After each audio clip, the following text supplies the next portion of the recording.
जय हिंद दोस्तों। आज देखते हैं इस वीडियो में राज्यसभा से महत्वपूर्ण प्रश्न जो कि किसी न किसी एग्जाम में पूछे हुए प्रश्न होंगे। सभी प्रश्न प्रीवियस ईयर प्रश्न हैं और 2023 तक के एग्जाम में जितने भी एग्जाम में पूछे गए हैं राज्यसभा से प्रश्न, सभी प्रश्न इस वीडियो में मिल जाएंगे। तो चलते हैं प्रश्न संख्या 1 की ओर।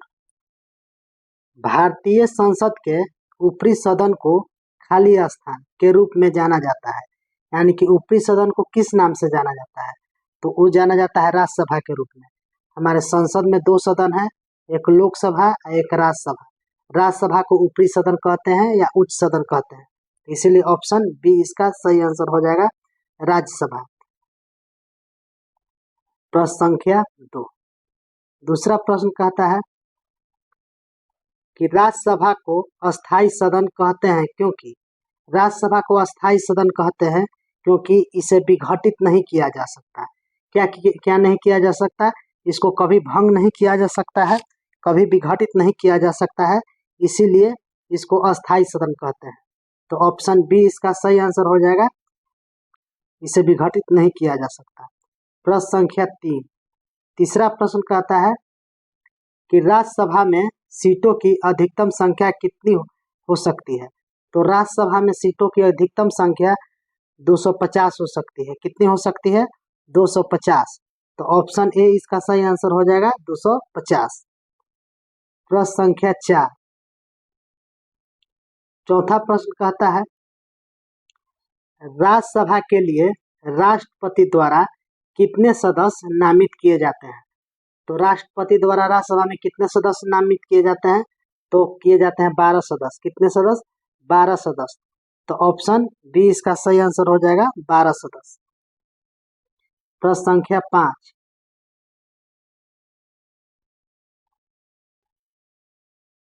पांचवा प्रश्न कहता है कि राज्यसभा के लिए प्रत्येक राज्य के प्रतिनिधियों का निर्वाचन कौन करता है?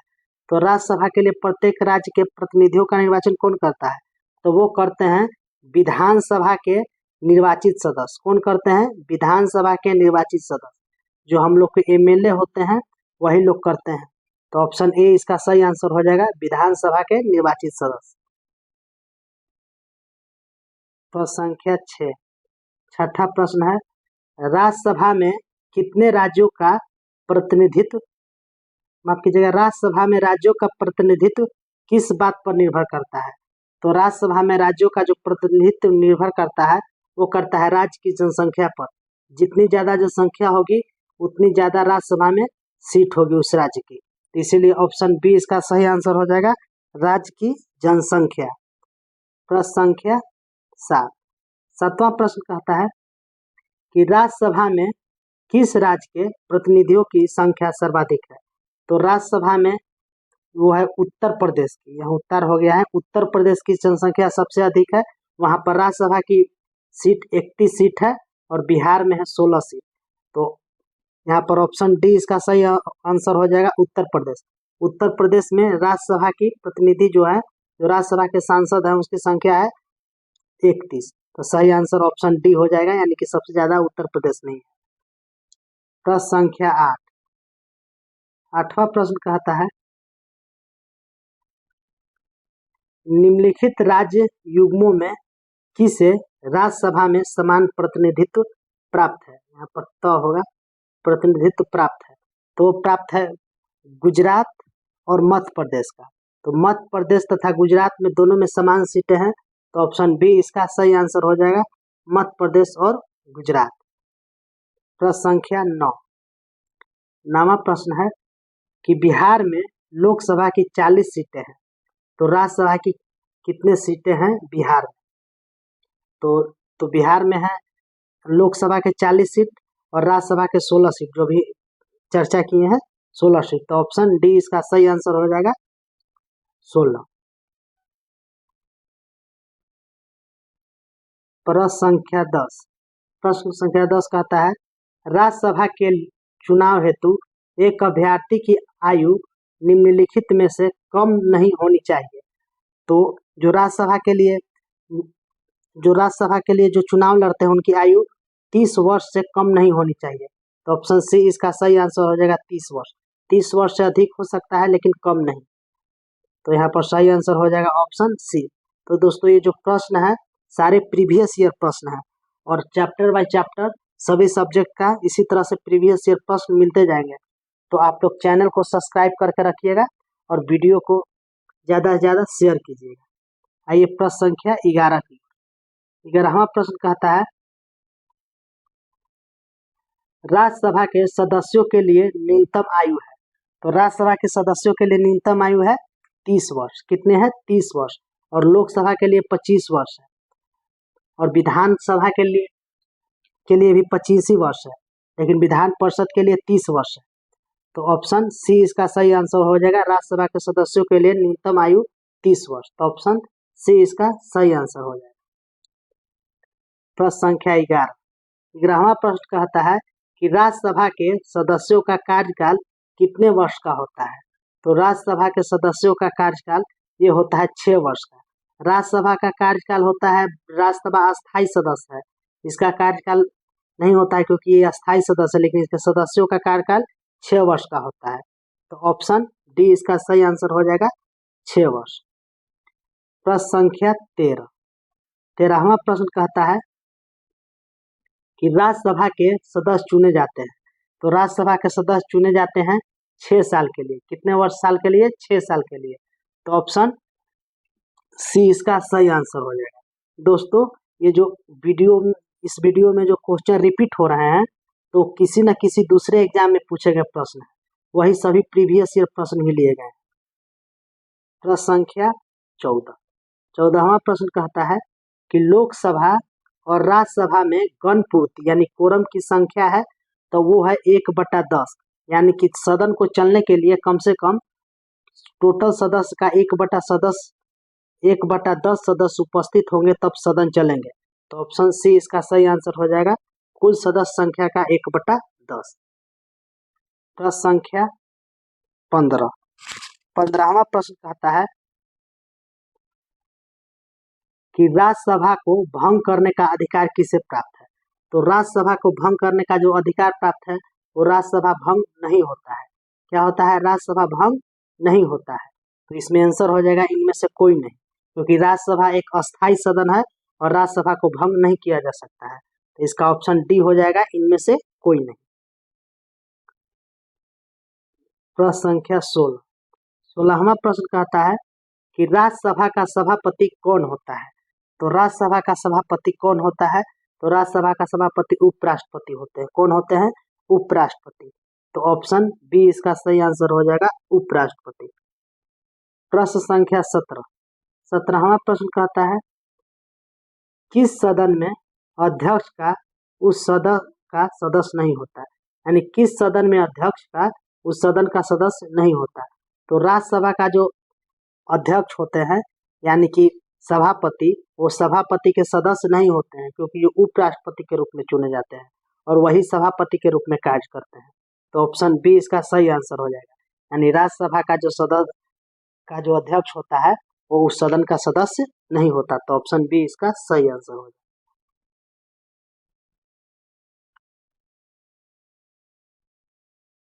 प्रश्न संख्या 18वां प्रश्न कहता है राज्यसभा का सभापति।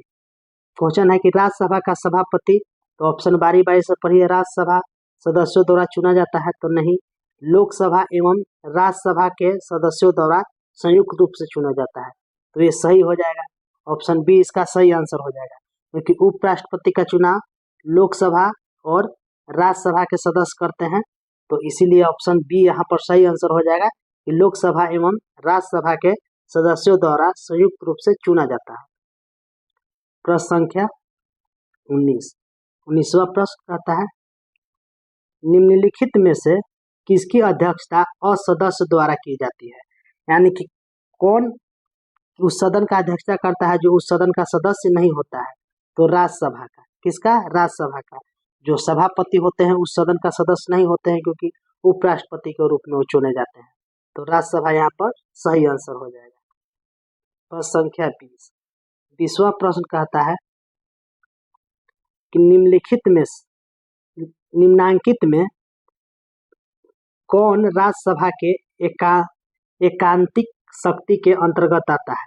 तो एकांतिक शक्ति के अंतर्गत आता है अखिल भारतीय सेवा का सृजन करना। यानी कि जो राज्यसभा है वो राज्यसभा अखिल भारतीय सेवा का सृजन करने का अधिकार संसद को देती है। तो ऑप्शन ए इसका सही आंसर हो जाएगा, अखिल भारतीय सेवा का सृजन करना। हालांकि सभी ऑप्शन पढ़ सकते हैं आप वीडियो को रोक करके। प्रश्न संख्या 21, निम्नलिखित में से किसके संबंध में राज्यसभा को लोकसभा की अपेक्षा अधिक अधिकार प्राप्त है? तो ये अधिकार प्राप्त है जो अभी आया, नई अखिल भारतीय सेवाओं का गठन करने के लिए। क्या करने के लिए? यहाँ गठबंधन हो गया है तो गठन करने के लिए, यानी कि नई अखिल भारतीय सेवाओं का गठन करना। तो ऑप्शन सी इसका सही आंसर हो जाएगा। लोकसभा नहीं कर सकती है, राज्यसभा आदेश देगा, यानी सबसे पहले बिल राज्यसभा में आएगा। प्रश्न संख्या 22वां प्रश्न कहता है कि राज्यसभा धन विधेयक पर अपनी सहमति कितने दिनों तक रोक सकता है? तो राज्यसभा धन विधेयक पर जो सहमति रोकती है वो 14 दिन तक रोक सकती है। 14 दिन से ज्यादा रोकेगी तो धन विधेयक पारित हुआ मान लिया जाएगा। तो ऑप्शन ए इसका सही आंसर हो जाएगा। प्रश्न संख्या 23वां प्रश्न कहता है कि राज्यसभा द्वारा लोकसभा को धन विधेयक कितने समय में लौटा दिया जाना चाहिए? तो अभी आया था 14 दिन, 14 दिन के अंदर लौटा देना चाहिए, नहीं तो धन विधेयक पारित माना जाएगा। तो ऑप्शन सी इसका सही आंसर हो जाएगा। 24वां प्रश्न, राज्यसभा को भंग करने में कौन सक्षम है? तो अभी बताया है कि राज्यसभा को भंग नहीं किया जा सकता है, यानी कि उपर्युक्त में से कोई नहीं। तो ऑप्शन डी इसका सही आंसर हो जाएगा। प्रश्न संख्या 25, राज्यसभा एक अस्थायी सदन होने के कारण इसके, तो सभी आंसर बारी बारी पढ़िए। ऑप्शन 1/3 सदस्य प्रति 2 वर्ष में सेवानिवृत्त होते हैं, तो सही है। तो ऑप्शन ए ही इसका सही है, यानी कि 1/3 सदस्य प्रति 2 वर्ष में सेवानिवृत्त हो जाते हैं। तो 1/3 प्लस 1/3 प्लस 1/3 मिलकर 1 हो जाएगा, 1/1। तो एक आंसर, यानी कि 6 वर्ष का कार्यकाल होता है सदस्यों का और 2 वर्ष में 1/3 सदस्य सेवानिवृत्त हो जाते हैं। प्रश्न संख्या 26, राज्यसभा के सदस्यों को नामित करने का अधिकार निम्नलिखित में से किसको प्राप्त है? तो राज्यसभा के सदस्यों को जो नामित करते हैं वो करते हैं राष्ट्रपति। कौन करते हैं? राष्ट्रपति। तो ऑप्शन ए इसका सही आंसर हो जाएगा, राष्ट्रपति। प्रश्न संख्या 27, निम्नलिखित में से किस में राज्यसभा की कोई भूमिका नहीं होती? तो राज्यसभा की भूमिका नहीं होती है, उपराष्ट्रपति के निर्वाचन में होती है, राष्ट्रपति के महाभियोग में भी होती है, सर्वोच्च न्यायालय के मुख्य न्यायाधीश को हटाने में भी होती है, अध्यक्ष के निर्वाचन में नहीं होती है। तो ऑप्शन बी इसका सही आंसर हो जाएगा, अध्यक्ष के निर्वाचन में।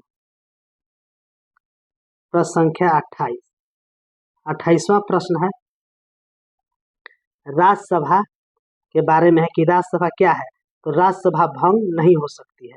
तो पहला ही आंसर है कि राज्यसभा भंग नहीं हो सकती है। तो ऑप्शन ए इसका सही आंसर हो जाएगा, राज्यसभा भंग नहीं हो सकती है। प्रश्न संख्या 29 कहता है कि राज्यसभा एक है। तो राज्यसभा क्या है? राज्यसभा एक अस्थायी सदन है। कैसा सदन है? अस्थायी सदन। तो राज्यसभा एक अस्थायी सदन है। तो ऑप्शन बी इसका सही आंसर हो जाएगा, अस्थायी सदन। प्रश्न संख्या 30वां प्रश्न कहता है कि धन विधेयक पारित करने के लिए राज्यसभा को कितना समय दिया जाता है? तो अभी बताएं कि धन विधेयक को पारित करने के लिए राज्यसभा को 14 दिन का समय दिया जाता है। तो ऑप्शन ए इसका सही आंसर हो जाएगा, 14 दिन। प्रश्न संख्या 31वां प्रश्न है राज्यसभा के लिए नामित प्रथम फिल्म अभिनेत्री यहाँ पर होगा, प्रथम फिल्म फिल्म अभिनेत्री, प्रथम फिल्म अभिनेत्री कौन थी? तो ये थी नरगिस दत्त। कौन थी? नरगिस दत्त। तो ऑप्शन ए इसका सही आंसर हो जाएगा, नरगिस दत्त।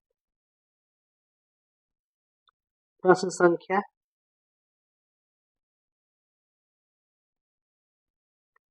32वां प्रश्न है कि राज्यसभा की पहली बैठक किस वर्ष हुई थी? तो राज्यसभा की पहली बैठक हुई थी 1952 में। कब हुई थी? 1952 में। तो ऑप्शन डी इसका सही आंसर हो जाएगा, 1952।